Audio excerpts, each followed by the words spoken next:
What's up, guys? This is Coach Grant with First Down Training, and today we're going to be breaking down some of the best college route running from this 2020 season so far. So we're going to be talking about this sluggo route here from Tylan Wallace. We're going to be talking about this out-and-up route from Jaylen Waddle, how you guys can sell both of those double move routes. Then we're going to be looking at these two routes from Rashid Bateman, just talking about our releases off the line and how I can create some separation, okay? So these are some of the best routes that we've seen so far this year. Hope this video teaches you guys a few things and gives you some value in terms of the receiver position and what to think as a receiver and how to execute certain routes as a receiver. And guys, if you're a receiver and you want to get better hands, check out that link in the description. It says improve your hands in 30 days. If you don't have a quarterback to throw to you, it's the perfect program for you. 30 days of hands workouts don't require a quarterback at all. Hope to get you guys on that soon. Let's get started. So the first thing we're going to be looking at here is going to be looking at this sluggo route. Okay, so just this slant and go. So now, what's important about this sluggo route is that we got to make this DB believe slant, right? And that's pretty easy. That's pretty simple coaching point. But how we make him believe slant is where a lot of people go wrong. So let's watch this thing again full speed. So he comes off here 1, 2, 3, 1, 2, 3. Breaks 3 steps to the slant, sudden drive off that leg, and then goes up and high points this thing. We're also going to be talking about how to go up and win this kind of 50-50 ball, jump ball situation. So he comes off the line. It's a 3-step slant. 1, 2, 3, right? And when he makes that cut, you see how the first thing that snaps to the inside are his eyes, right? Now, if you snap your eyes, that's not going to be enough to get this DB, because if I'm still drifting upfield with my shoulders and with my hips and my steps are real choppy, but I look back to the quarterback with my eyes, that's not going to get this DB to jump. He might sit on it a little bit, but he's not going to fully commit and try to drive on this slant. I got to have 3 points of attack, right? You got to commit your body, so that's body language. You got to have the same speed into it, and you got to have your eyes. So you got to have all 3 to sell this slant. Those are the 3 things that you need to do to make sure that you make this DB believe slant. So if you can snap those eyes, commit shoulders and hips, and stay in stride, you're going to get this DB to try to drive on this thing, and he's going to try to make this play. So now, on a sluggo route, you want to go 3 steps, much like any kind of double move, like a corner post, post corner, out and up. You want to go about 3 steps to the slant, right? So I sell this slant with 3, so I break off the right leg, so it's left, right, left, and you break on that left. Now, the thing that I don't like about this is that he throws that arm up in the air, right? And that's just a little bit of an indicator. So if you guys could try to keep those arms inside of your frame and just run them, because we don't want to let the whole arena know that I'm making a break, right? So that's the only thing that I could say. But again, I see why he does it, though, because of how sudden he is with this break, right? If you break to the slant, you break off here, and you go 1, 2, 3, and you got to be quick with your feet, because the suddenness of your feet creates explosion, but it also forces a reaction, or it doesn't give the DB enough time to react, right? Because if you reach out with this cut, right, and you reach way out here, you drag this back foot, your chest pops up in the air, that's slow, and that gives that DB more time to react. And we're slow with my cuts, I'm not explosive with my cuts. That allows this DB to have time to react and be able to make a play on this thing. But, however, when you're sudden and you're able to just pop that cut in the ground right now, just 1, 2, 3, and it's a quick stick, that doesn't give him enough time to react, but also the suddenness gives you explosion, because you see how he's able to push right here. Now, when I get this DB to drive like this, and he's driving on this slant, he commits on this slant, he's trying to make a play, I got to make sure that I widen the distance with him, especially when you're a one-on-one, it's like a one-on-one situation, right? Maybe it's not, the only time I like when you keep your head down on this is like this fade route situation. Like if you're running maybe an out route and it's against zone coverage, you don't want to keep your head down and try to widen. You want to snap your head around and expect it early. Like if you're running a corner against 2 high safeties, you don't want to keep your head down and keep running, and then the quarterback throws it because of zone coverage to a spot and you're not ready for it. But we got to know the situation. Got to know the situation as a receiver. So right here, we get some separation on any double move. I want to try to keep my head down and pump those arms and continue to drive those legs and widen the distance, right? Because this DB is an oh shit, I got beat. He's in oh shit mode. So he's turning around, he's trying to run, he's trying to go make a play on this thing. He's pumping those arms and going with his head down. You got to make sure that I do the same exact thing, because as soon as I look back for that ball, you pick your chest up naturally. Not even like you have to pick it straight up in the air. Obviously, you want to try to keep a good pad level, but you will naturally maybe pick your chest up when you look back for this ball, and that slows you down because you're leaning back. As soon as you're leaning back on this thing, that slows your stride down, and that will slow you down, right? So make sure I snap my eyes around, right? Snap your eyes around. You're running those feet, you're running those arms, you're trying to accelerate and widen the distance with this DB, right? So when I accelerate here, I can make this play over the top. Now, when we go up for these like 50-50 jump ball situations,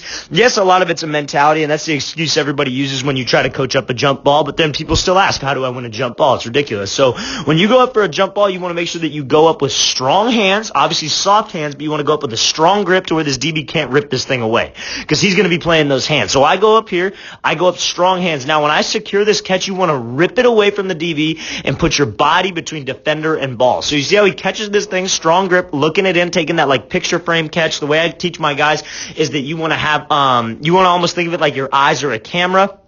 I've heard this from a couple different other coaches as well, and you're taking a picture of the ball, right? Because that forces you to look this thing in. Now, you want to shield this thing from the DB so he doesn't have that PVU. So what does he do? He rips away, puts himself between the defender and the ball so they have no opportunity on this. So you want to go up strong, soft hands, make sure I'm looking it in, then rip away from this defender to make sure I secure this catch. Watch it again, full speed. Great job on this sluggo. 1, 2, 3. Pop this thing off. Make sure I keep my head down, accelerate. Overall, complete play. Great release, great double move, great route, and great finish on the play.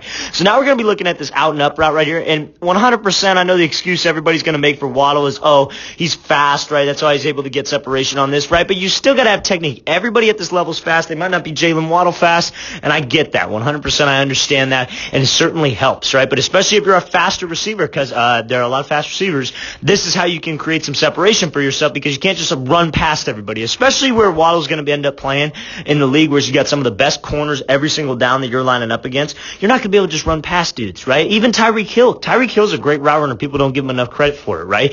It's about using your speed to your advantage. Yes, the speed definitely helps, right? And if you're a slower receiver, maybe a taller guy or just slower, I did a video on that yesterday, you got to play the game different than these guys, right? Everybody's got to play the game different, but that's why we discuss it. Like quarterbacks, Tom Brady's going to play the game different than Kyler Murray, right? That's just a fact. Kyler Murray's not going to try to be Tom Brady. Tom Brady's not going to try to be Kyler Murray. There are different styles of play, but that's why we break down each style of play, right? So when he breaks to this out here, you see how he snaps it around. So what does he do? Snaps his eyes, commits his shoulders, commits his hips, and he's able to keep that same speed, right? And Waddle's very dangerous with his speed. We already talked about that, right? So if you can commit and you can stay in the same strides, you commit your body, you consult your body, because where's the DB supposed to be watching anyways?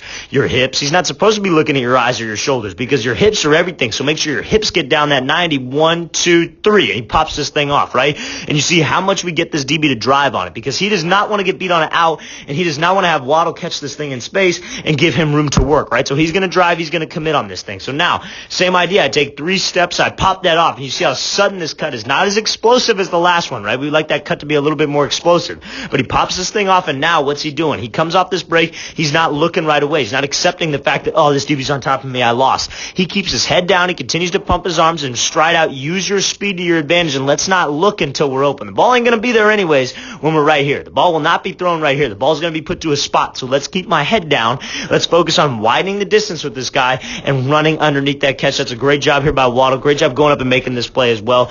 Great job executing that out and up route, okay? Again, using your speed to advantage. That's what that's all about. So you see how he comes out here on like maybe this cover 2 safety, 3 steps to the break this thing off, accelerate upfield, keep your head down and run.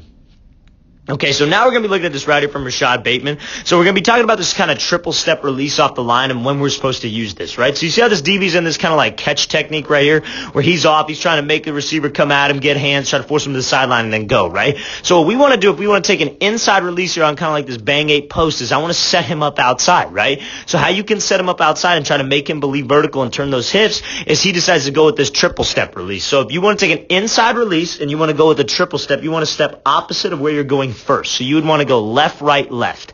So it's going to be left, right, left off the line. You see how he comes out here, gives a little hesitation, left, right, left. And you see how he's attacking that kind of like nice range that's going to force a reaction out of this DB, right? He's almost coming off the line like, where's he at? He starts at the bottom of the numbers, and he kind of angles his release outward, right? Because what that does is that can get this DB to open up that gate, especially if he's given us some rooms, and in the past, like maybe you're not having the ball, maybe it's a run play or something going backside, your job is to run him off. You come off and you just beat him straight to the outside with your speed. Let him feel your speed, let him kind of feel your tempo, let him feel the timing of the route. So now I want to sell vertical in just 3 steps. So I come off here, I go 1, 2, 3. And this isn't quite like a diamond release where you turn and you go 3 hard steps to the outside. It's more like a quick triple step release where it's just a left, right, left. Or some people call it like an icky shuffle release because like that ladder drill, that icky shuffle. So we go 3 steps, I break off the left leg, and now I got to make sure that I work to get back up to my route. So again, it's a bang 8. So he pops this thing off around 9, 10 yards, and he pops this thing over the middle and is able to make this play. It's a great job off the line, right? Off the line, fellas.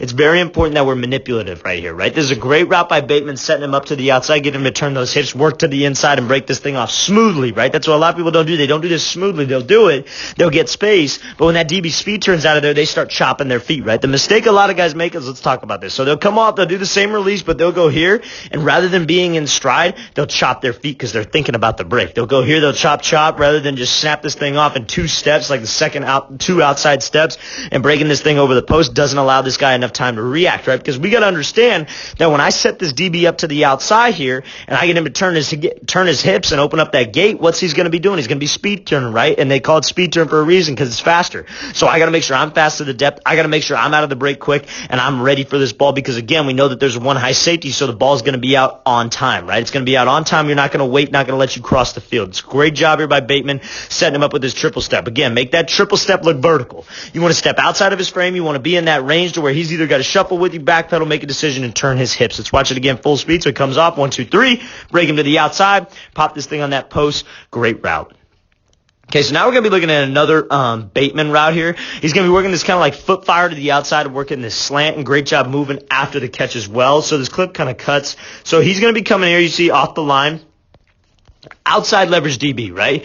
Outside leverage DB, that usually means that he's got some kind of help to the inside. He's trying to play this fade. So what do I want to do if he's outside leverage? Do I want to just go run up and run a slant and let him be all over my hip and have an easy play on this thing because DB's work that reaction all the time? No. What do I want to do? I want to attack his leverage. That's the goal. You want to try to attack his leverage and square him up off the line, because if he's outside leverage, what's he going to do? What is a DB taught when you attack their leverage? And that's how you guys should be looking at film. You guys should be asking yourself these questions. He's taught to keep his leverage, right? So if he keeps his leverage, so if you're attacking his outside leverage, attack his outside leverage, he's going to keep his leverage because he's outside leverage, so you don't just beat him outside with speed. So he's going to be keeping his leverage to the outside. You give him that head fake to the outside here, sudden cut, upper half moves. That gets him to sit to the outside, and then bam, what do I got? I got all this space to work on my slant. I got all this space to run and snap my head back around and make this play again, right? He's got safety help right here. That's why he's not afraid to play that fade. So what? He runs over the middle. Fine.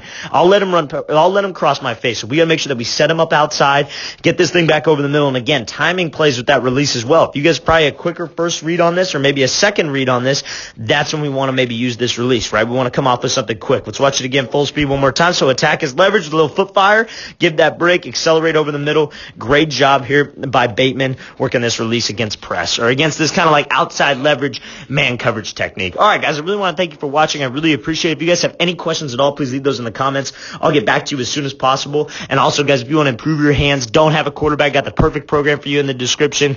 Improve your hands in 30 days. Click that link below. I'll see you guys next time.